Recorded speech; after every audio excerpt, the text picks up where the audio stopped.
Alright, so we took two Kallax bookshelves from IKEA and changed them into two different benches to sit on.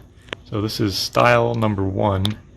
So you can see the bookcase is on its side. So this is normally where the books would go in here.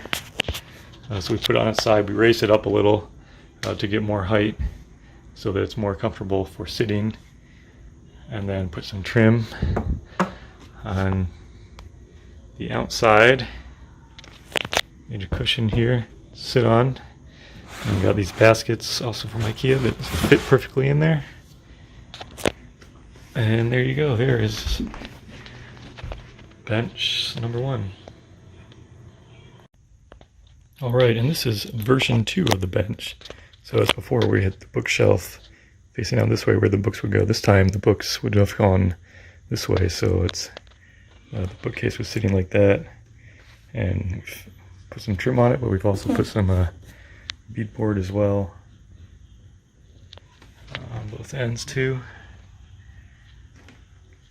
And this is going to be the bench at our kitchen table where we'll be yelling at our kids 1,000 times to eat their dinner.